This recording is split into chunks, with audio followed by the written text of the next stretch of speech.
everybody, and welcome back to Kicking It with Casca. I hope you have your spring shoes ready because I think the snow is gone and we are ready to tiptoe in the tulips. How about you, Hannah?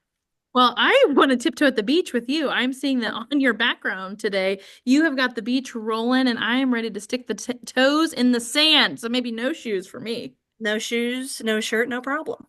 There That's what would they be a say. problem. That's what Kenny Chesney, There well, would be a depends problem. on where you are, right? That's No, what we're Kenny Chesney says. tiptoeing through tulips with Tracy today. How Oh, about that? There it is. There that. Oh, it is. We are so excited because we do have a fellow queen, Tracie Chauvin, the queen in Topeka. She is a queen in Topeka, but also in KCK, and she is the director of student supports, and she is amazing. That is only one hat she wears, y'all. Don't let her beautiful hair fool you. She wears many a hats. Tracie, tell us all about you, queen. so I am Tracie Chauvin. As Mallory said, I'm the director of student support programs here for Kansas City, Kansas Public Schools. This is my third year here in that role, and I also serve as the president of the Kansas School Counselor Association. I'm a clinical social worker. I am a school social worker by trade, and I absolutely love it. I adore it. I've been a general education social worker, a special education social worker, everything in between. I also adjunct for Emporia State University teaching SD 550, which is Survey of Exceptionality, which I love to talk about because that is the way I teach it is a trauma-informed strengths-based lens to an intro to special education. And so if you take that course at that undergraduate or graduate level, you get a really strengths-based way of thinking about special education law, which is a really dry, boring topic. And I get that. I get that. What else do I don't know. That's what I do. I hang out with my You dogs. I hang out with my husband, like kick it with you guys. You do. You kick it with us all the time, and we love that. Tracie is an amazing human, and she's also a fantastic school counselor advocate. She is the president of the Kansas Social Worker Group, and she does a lot of many things with counselors and mental health in schools. And so this summer coming up, Tracie, let's start with that. Okay. You put on a really cool conference. It's a day conference, Yes. and it's free 99. But Free tell us more about that. 99. Free Okay. 99? Free Free. 99, the favorite cost of everybody, free 99. So what Mallory is talking about is Leadership Edit. This is our fourth annual Leadership Edit Summit, and EDIT stands for Equity Driven Informed by Trauma. What we noticed here in Kansas City, Kansas Public Schools is when we were going on our trauma-informed restorative journey is that there are a lot of conferences out there for trauma-informed teachers in classrooms and how to co-regulate, how to attune, how to do these really classroom based or skills based for social workers, counselors, and practitioners. But what we weren't finding was that network of support for the leaders, for maybe those who aren't in the trenches as much in that way. And so how do we have conversations around systems, around the walkie system, the call out system, around your code of conduct, around changing maybe what your BLT looks like to be trauma informed and equitable, around how do you change your overall district and your strategic plan or your school improvement plan. And so we noticed that gap and said, how do we fill it? How do we fill it? We looked around and we're like, can we find this? We can't find it. Let's fill it. And so that this is the brainchild of us trying to fill that gap. And we created it. The first year was virtual, 100% virtual. And we were kind of begging people to come present and saying, hey, come on, you guys, come on, 100% free. And part of that equity piece is we pay everybody to present because we want you to be able to share all of that information and knowledge and power that you hold, and you should be paid for that. I'm You out. should You be pay paid the for, presenters? yes, That's for your unheard of. time and your knowledge, you That's get unheard paid. of. Unheard of. Unheard of. Yes. And And it it's is, free and it's for free. participants. That's unheard of. And you get a small, we don't serve a full breakfast, but you get a small breakfast of some sort. Like we'll just say some treats. Okay. And we Okay. serve lunch. We I serve love lunch. treats. Yes, serve lunch and there's snacks throughout. the entire time, as well as caffeine. So typically it is like water, spa water, um, tea, and soda. Hey. Tea and soda because we want everybody to feel comfortable. And one of the things as well is I'm not a coffee drinker. And so soda as well. We know that some people like soda and you shouldn't have to go find a vending machine or have to leave to go to the gas station. So we want people to feel comfortable and we want it to be as inclusive as possible. So we try to provide those snacks as healthy and unhealthy as you would like throughout the entire course of the day. It is a jam-packed day. We have roughly 40 sessions. We have an opening keynote Oh. and then roughly 40 breakout sessions, and they are in high demand. It is not recorded. You have to come and be fully present the entire time. Um, and it does really range in our speakers. They are practitioners in the field from Mallory and other school counselors who are talking about how to partner with your principal and your admin and your social work team, how to partner to create that system of change, to the change makers at turnaround principals, to our turnaround, our social workers who are out there doing it as well, saying, here's how we use the recovery rooms. Like you were saying, I have this calm down corner. What does that look like? What does the system look like? How do we teach it? How do we create the system of support so that it's throughout not just my room, but our whole building? And then how do I teach it so that it's within the not just maybe our building, but every elementary school? And then how do we phase that up and scale it up? And so we've created this network of support, and this is our fourth year. It'll be our third year in person, and each year it gets bigger and better. We do cap it at 200 people, and it sells out. We cap it at 200 people on purpose so that you build that network. What we have seen now is that people who've met each other are on podcasts together, authoring books together. They are true, and we're in chat groups together. Like they truly have built this network of support, which was the goal. That was our entire goal, was to build connections and to fill that gap. And we've seen that ripple effect happening so that the change can happen. One tiny little move at it, just one little tiny. Because I am that person that says, I'm not gonna blow everything up at once because I'll burn myself down in it. Instead, just one tiny little fire at a time. Yes, just making a little dent. Well, I am loving what you're saying because, I have had conversations like with my assistant principal before where, we as counselors and social workers, we can feel like we're in those silos. And Mhm. I think sometimes it's really hard for admin to know where to turn to connect because they want somebody that is maybe outside of the building that they can connect with that's in a Yes. like-minded role. So this sounds Yes. like a great place that you could take, if you're a counselor out there, take your principal with you Yes. A and thousand percent. go. And That you this just sounds search fantastic. leadership edit on Eventbrite, leadership edit on Eventbrite, and it'll pop right up. And Well, it's if you send 100% free. the link, we will pop it in the show notes so people can sign up. And Perfect. can you sign up now, currently? Yes. Dang. And yes, What and group? it's almost half full already. Oh, Yeah. And it's That's not been open awesome. that long. And It is. Tracie, is it people that are just from Kansas or just from Missouri? No, we have national presenters. We have people, I believe our presenters last year, we had representation from 19 different states. whoa. 19 different states. And this year, I believe, if I'm guessing because I don't know every presenter, which is also pretty cool. Um, I think if I'm understanding correctly, about 15 different states That is presenter-wise so this year. cool. Uh, I love it. And I also noticed that we have a couple of people, again, one is returning who is retired from law enforcement, speaking about restorative practices, but I believe we have two more people who are from the law enforcement field speaking about restorative practices and the power of mentoring and restorative practices. So I love that. Like I'm so pumped about it. That is so cool. So you mentioned a Mhm. couple of times when you were talking about Leadership Edit about the partnership with not just your principal, but Mhm. also the school counselor and the social worker. So I know that Yes. Hannah and I are both in amazing districts where in our buildings we have both school counselors and school social workers. Mhm. So depending on who's listening, they might be in a rural school where they have a social worker that's in different buildings, or they might not have a social worker. Mhm. But let's talk about those that do. How do you see, from a social work perspective, how can you counsel counsel? How can you partner with your school counselor and make it the coolest thing at the building? So that's a really interesting question. And you and I have talked a lot about it because in my experience, I started out special education with 5 buildings. And I didn't have a school counselor in either district that I was in when I was special education.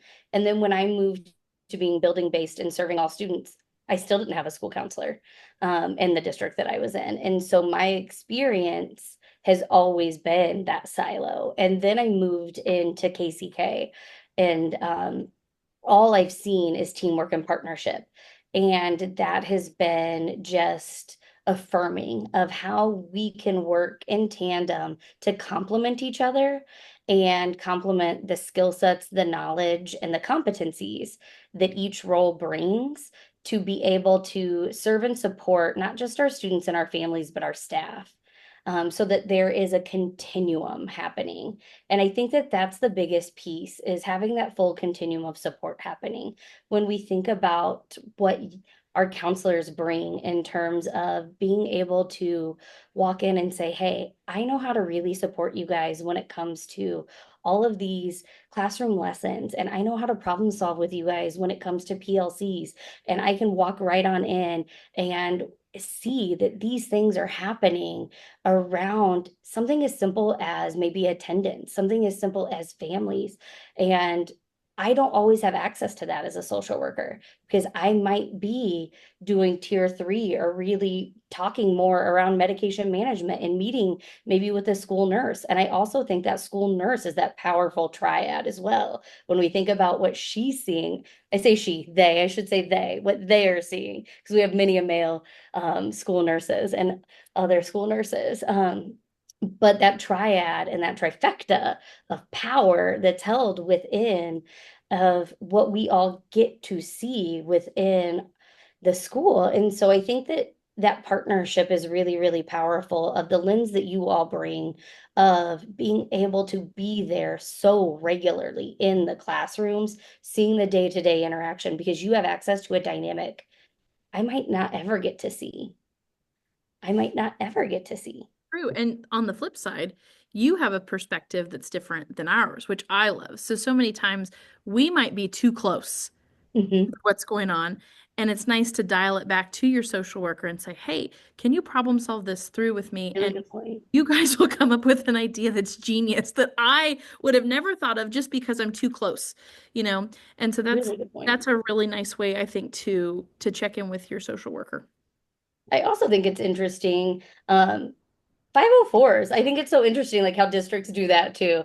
That's just a random tangent, how districts divvy up 504s and things like that. Because I know in some districts, counselors do 504s, in other districts, it's social workers. In one district, I know that it's the principals that do them. So it's a little all over the place. I also think that's an interesting dichotomy as well of who does 504s. 504s could be 10 million different podcasts and 10 Right. million different ways, right? I know, yes. Because I was like, dang. Because here in KCK, it's our social workers that do 504s. And I know Mallory, she and I were brainstorming about a 504 a few weeks ago because she does them in her district. So I was like, okay, like let me get some feedback on this before I go and support. Yeah. It's all just interesting to me.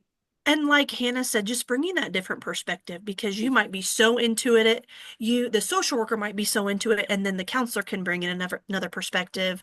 The Hmm. school nurse, we have our advocacy day where Hmm. it was just school counselors and school social workers, but now we have the psychologists and we also have the nurses that join. It is an amazing, amazing teamwork day, Yes. and it's so beyond that too. Hmm. So love that. Talk to us a little bit about trauma-informed care in schools. I know that you do a lot with that, with not just your role in KCK, but also a lot of your other hats that you wear. Oh, it's a passion of mine. I just absolutely it's a foundation for me. Like it is how I view the world in a lot of ways because we should all be seen, heard, and valued for who we are. We should all just be able to be. And and that should be just the way the world works. As simply put as that is, like I know that sounds like kind of like Susie Sunshine and like unicorns and rainbows, and I get it, and I get it. But one of the things that I think is huge, and there are so many different like I know that people ascribe to different components. Like Dr. Lori is huge here in Kansas and with KSDE and Tazen. I know that there are different um, views that you can do. The neurosequential model with Dr. Perry. I don't ascribe to any one model, to be very candid. I don't like, and so it really just is a belief that I hold and how I view the world of everyone holding value and the tenets of trauma-informed care of just feeling seen, heard, valued, that choice, voice, and empowerment. I also really tie it into SAMHSA's facets of wellness. And I really like to tie it into that because I truly believe without those facets of wellness, we truly can't have a well community. Like, and I talk a lot about that here at work because if we are not creating systems of wellness and for anyone, then we really can't be trauma informed. And how do we create those systems of wellness? Um, and so that's really just a big passion of mine. And so that's equity in action when we're creating wellness. And Wendy Ellis is huge for me. So I think if I had to ascribe to anybody, Wendy Ellis would be like Nadine Burke Harris and Wendy Ellis would be like who I ascribe to, like, yes. And sort of the health model, I guess, would be more of how I ascribe to it. Because it just, it's so huge. And maybe it's how I grew up and where I grew up in South Kansas City. But when you see the social determinants of health in action, you realize access to healthy food, you realize access to healthcare, you realize that access is truly how you can become seen, heard, and valued in so many ways. And so I maybe healthcare and maybe health is how I view trauma-informed care in a lot of ways. But the resilience tree is one of the things that we also been incorporating in our MTSS model here in KCK that I think is a little bit different than other districts. And so we use it. We're actually doing an MTSS training tomorrow, and it's one of our opening slides. And we call it being rooted in resilience because how they've taken the pair of aces and have the resilience tree, and on it is healthcare, restorative practices, and equitable education. We talk through that. Equitable education for us in KCK is access to language supports, access to healthcare, access to those restorative practices.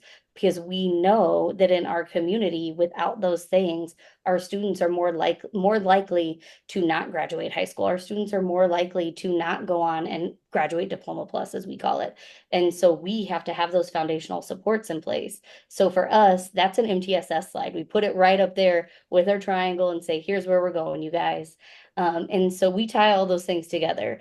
But I don't know that I answered your question. I think that that was a real long, like, tangenty answer of like, here's my passion around a holistic view of what I consider trauma-informed care. And I know I didn't answer it in terms of like trauma-informed schools, but you asked about trauma-informed care and I took it that way. And that's why I love it because it's not just in schools, Yes. right? It's Yeah. everywhere. I love talking about wellness. I love talking about wellness. And Let's talk about wellness. Let's talk about it yes. some more. What are things that we need to know as school counselors, as social workers, like for our own wellness or ways that we can incorporate wellness into our programs? Like, what are some juicy tips for us? Ooh, so that's such an interesting question. I think that people oftentimes conflate self-care with self-maintenance, Yes. and that we oftentimes think that we can Hold self-care our on. way out of a Say that oppressive louder system, for the people in the back. that we conflate self-care with self-maintenance. Eating Mhm. healthy foods, having access to basic things that keep your homeostasis is not self-care. That's self-maintenance. It's what you need to do to be well, to be your basic, okay, healthy self. That's self-maintenance. I But we love call that that. self-care. That, no, we conflate those things. Also, you cannot self-care your way out of an oppressive system. You Ah, have to change the oppressive policies. Like, We need to put that on a shirt.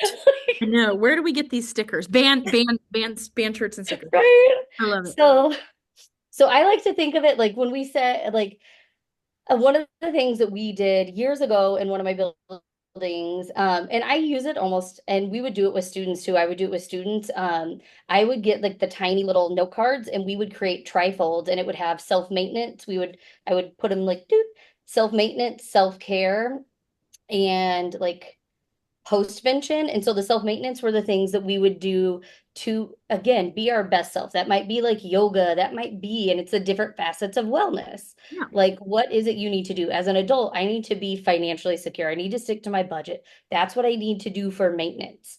I need to make sure that I'm grocery shopping. I need to make sure I have that healthy stuff and like all those things that make me feel good. I need to feel connected. That's a me thing because I'm like, an ambivert. I need my connection, but I also need like my alone time. So those are my self-maintenance.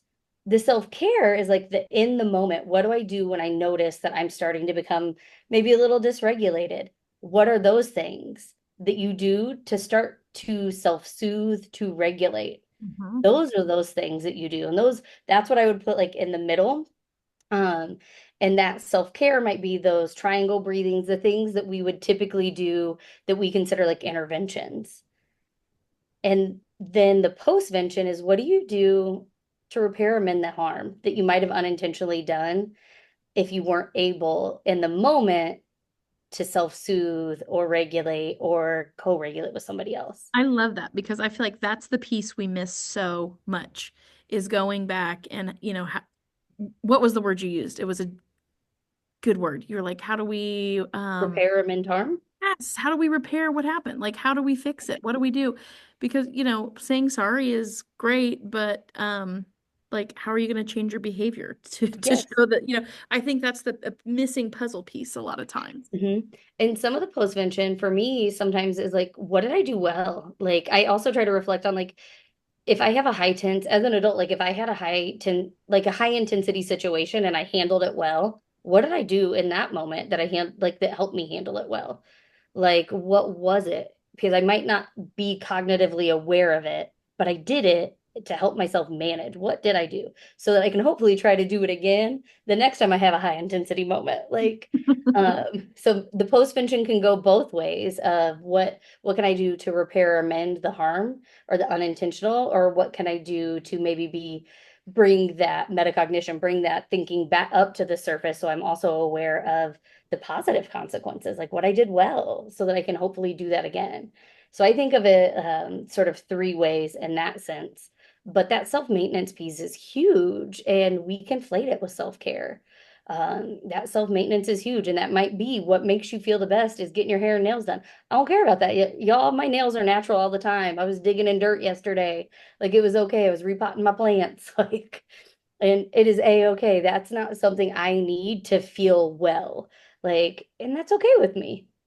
But I definitely took an everything shower. Like, you know what I mean? If you know, you know, right? Like Sundays, it's Sundays. Like I put on my face mask, like I had my eye things on. That was what I needed, like afterwards. There was Like a that kind of stuff. woman at LDI this last summer, Dr. Loretta Ross, and she said that, wellness is not what's on top of your head. So thinking about, people like they want to get their hair done. Wellness is what's inside your head. And I was like, oh, genius. Like, that's a Mm, great way of saying it. Yeah. yes. Well, and I think, Tracy, when you were describing that, I know the light bulb went off in my head. Mm, And I bet people that are listening, they're like, oh, yeah, yeah. we know that. But when you Mhm, hear it like that, when you hear it like what Hannah just said with getting your hair done and what's in your head, mhm. And I love it. and I think we oftentimes forget that through those facets of wellness, they all are interconnected. Like when those facets of wellness, when I'm occupationally not well, when I'm unhappy at work, I'm emotionally not well. I might be spiritually not well. I might be socially not well. And that they all ripple into each other. And so, what can I do then? Because I have the onus of some of those things. So, what can I do? Um, and how can I control that? And that's hard. That's a lot of self-reflection. It's a lot of vulnerability. And so, what can you then reflect on? How do you take back your power around some of that? because, and I used occupational for a reason, because some things are outside of your control in your occupation. You have supervisors that you answer to, you have a boss, you have teammates, whatever it might be. But what is in your onus that you can control there, so that you then can create that ripple in that social, in that emotional, in that spiritual, in whatever it might be, so that you don't continue to have that ripple in those other facets of your life. And that so you can create the wellness throughout your life. Self-maintenance, man, it's hard. It's It's hard. exhausting. Yeah, because if you're not well, No, then in the moment, in that self-care moment, like in the moment, you're more likely, that window of tolerance, you're more likely to not handle things well. Like, The window man, of isn't that tolerance so true? sway through. yeah, it's like that threshold, that window of tolerance is tiny. I'm more likely to go off, more likely to blow. The Coke bottle's gonna explode. The fuse is short. Mm-hmm. Been there. I think maybe you should put in a proposal to universities to teach a class on that. That's pretty good. Okay, I'll think about Self-maintenance, self-care for educators. it. Mm-hmm. I mean, Or really, just go on anybody, the road but with it because, geez Louise, I feel like it's something that, especially, this time of year in the in the East, they call it Farch, February, Mm, March, because it's like a grouchy time, so they call it Farch. I've never heard that before. I love I it. haven't either because it's not a Midwest thing. I think it's the eastern side of the United States, but that's kind of their farch. So this is when we need to hear this stuff for the wellness because we're not well Mm-hmm. this time of Mm-hmm. year. It's a hard time for educators. Mm-hmm. This time is, yeah. Yeah, I would create so those little plans with students, and we would keep it in binders and little note, like, because it's easy to create a little tiny trifold. And then I don't have my ID right here, but we did it as a staff too, and we kept them in like the back of our ID, and we would move them around based on what we needed the most right then.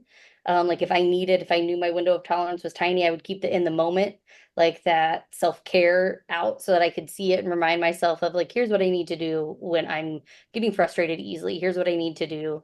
And we would just know and communicate with one another like, hey, I need more self-maintenance right now. And that means that I might be using that tap out system a little bit more. I might be asking for maybe a 2-minute walk more frequently as a fifth grade teacher or as whatever.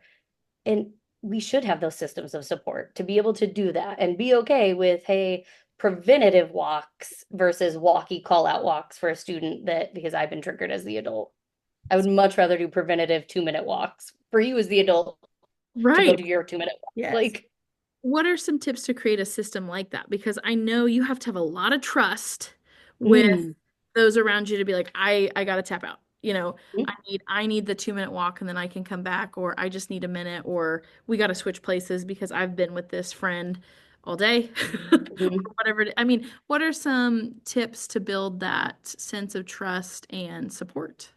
Oh, that's a great question. I think having candid conversations around psychological safety, like that sounds so easy, but it's I think opening the conversation and saying, here's what our data looks like, and starting it with sort of the unbiased piece of it, of here's what our data looks like. Because when we go in without blame or shame of here's data, then nobody feels targeted, nobody feels attacked. And then we can say, okay, this is what the data is telling us. What can we do about it? And I like to say that yes, the data is unbiased, but I like to go in with ideas already in my head so that I can kind of like shift us to the solution a little bit. Like, and so having that solution saying like, well, if one of the things that we're seeing is an abundance of in third, fourth, and fifth grade, wow, maybe some call outs for third, fourth, and fifth grade around these times. What can we do? Do you guys need more breaks? Is it breaks for you or the student? Both? Okay. What does that look like? Do you want them scheduled? Okay, we want to do it this way, that way. Who's all available? Instructional coach, interventionist. What does this look like? Okay. And just continue to say open-ended, like those lines of inquiry questions. Open-ended, what does it look like? Well, who could do it? let's look at a schedule. And again, coming back with solutions I already have in my pocket, like having the schedule already there, like the interview. And I like to have those pulled up and ready, like the special education teacher schedule, my schedule, the whoever's schedule ready to go so that I can see you're already in the alcove outside of third grade. So yes, it's not that hard for you to also take a student to do a puzzle break right there for 2 minutes or whatever it might be. Um, so, and Oh, just thinking you're in such a good. way, right? Like come with solutions a little bit already created. Um, but I think Working starting smarter, with not that harder either. Yeah. a little bit, yeah. And I think that that was the biggest piece thinking back through being in a building and also creating non-invasive names for things, tagging in and out, things like that. So it's not anything to do with the student. Again, just the least biased as possible. We had the tagging in and out. We had lunch crews where we knew that, like a lunch cruise, I'm cruising by. Like I was cruising by. Okay, Tracy was doing a lunch cruise. Okay, like I was coming and cruising through the lunchroom. Awesome. Here I come. Like just 100% unbiased. So there's no shame and stigma in asking for help as the adult. There's no shame and stigma in hearing anything come across the walkie if you're a student. And just making sure that everybody's aware of it. We had everything in a Google Doc that all staff had, and most of them had it printed out and put right by their computer so substitutes could see it as well. And so that it was in a location. Again, no shame or stigma though. Um, That's awesome. I love especially like the walkie where there's no, just cruising by the lunchroom. Awesome. Like that says nothing to anybody about anything that's going on other than we know you're cruising by the lunchroom, mhm. except for those who need to know what that code means. Yeah. I think that's great. The That's only such a great one. one It's that so was very easy. specific was my last name because it meant we had a high intensity call that typically had to do with harming self or others. Like, and that was literally that was it as like a social worker, and that was me or the school nurse so that we could do very specific things. Sure. Yeah. Yeah. We have one at our school for any staff. We have an amazing PTO, and they put in an ice machine in our staff workroom, which, if you want to make people happy, give them some ice. Hmm. So that's our code word. Like, hey, I need ice in room 123. And so that is a code word for admin to go and check on that adult. Hmm. It's also a code word for, listen, I've had this kid for 2 hours and I really do need ice. Hmm. And just giving them a break. And so we Yeah. know that that is an immediate, okay, someone's got to go. And sometimes it's literally just taking their Stanley, their ice cup, and go getting them ice. Hmm. Sometimes you can take that kid with you and give them some walking time, give them some purpose with that time as well. 100% agree. And I think that that's the biggest piece is when you're including everybody, nobody feels like they're they're the one that is having to do it all or shoulder it all. And so it's not a counselor doing it, a social worker doing it, an instructional coach. It's we're all a part of the team and we all are here together. And I think that that is one of the biggest pieces of it is just making sure everybody feels like it's something that's manageable and sustainable so that no one person feels overwhelmed or burnt out and then training people on it and practicing it. I think is the other piece that we miss on stuff like that. Like, let's practice it because it might take me a little bit longer to get my booty down there from my room than you think. Like, Yeah. because I hustle, but I can only hustle so fast.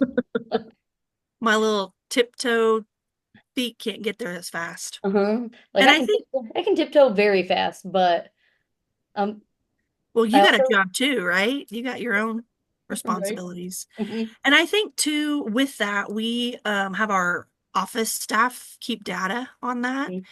And not as a got you at all for anybody, but just as a wellness piece. Like, are they doing okay? Because their fuse seems pretty short. Or what's going on with that kid that they need ice from. So it's a really good data piece as well to have. And I bet you guys have done that too with your different ideas that you have done to help.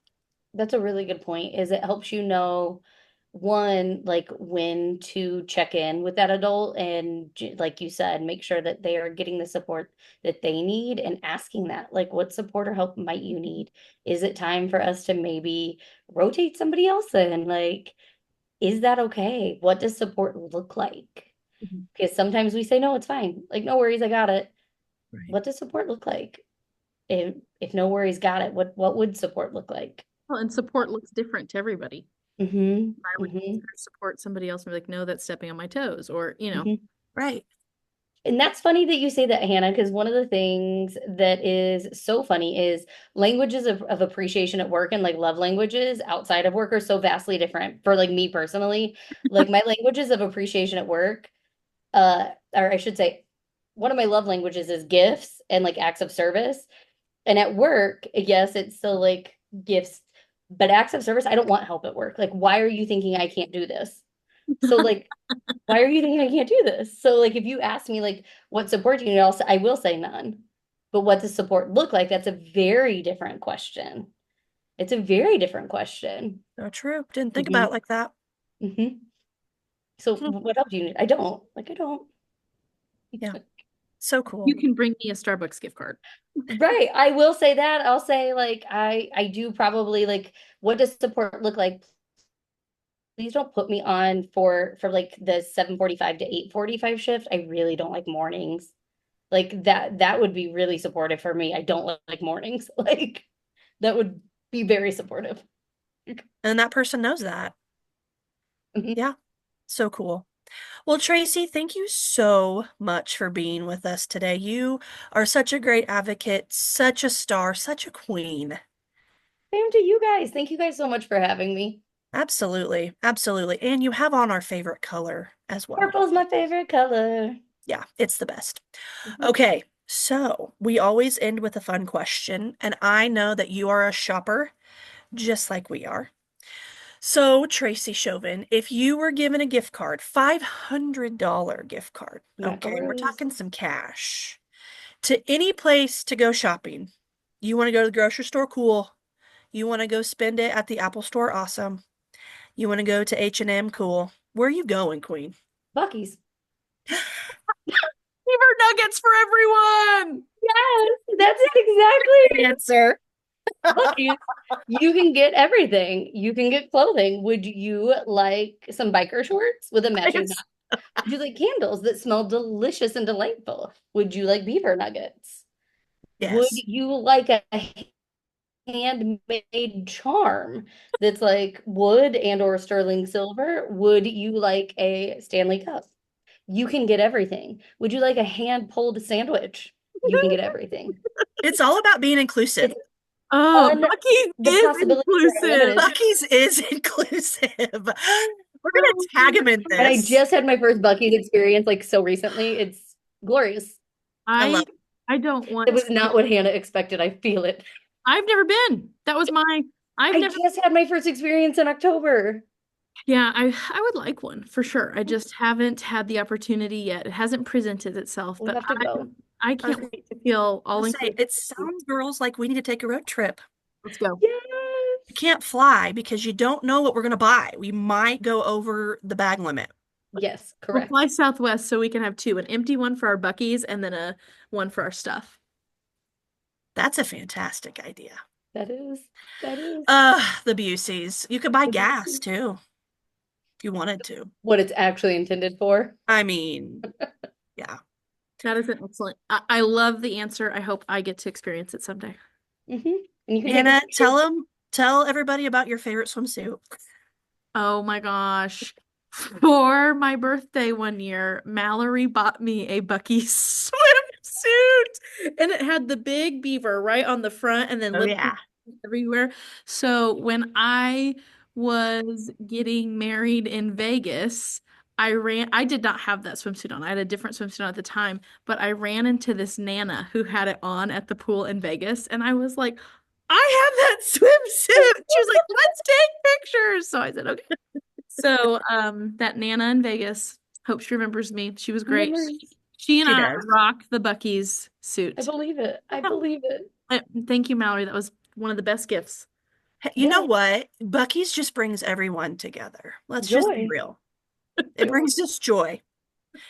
We are Beaver believers with our nuggets and our swimsuits, okay? I cannot. Love that answer. Everybody listening, thank you so much for continuing to support us. We appreciate you. Everybody out there, we appreciate what you do for school counselors, school social workers, education in general, especially for our stakeholders with our families and our students. Thank you all so much. Everybody have a great one.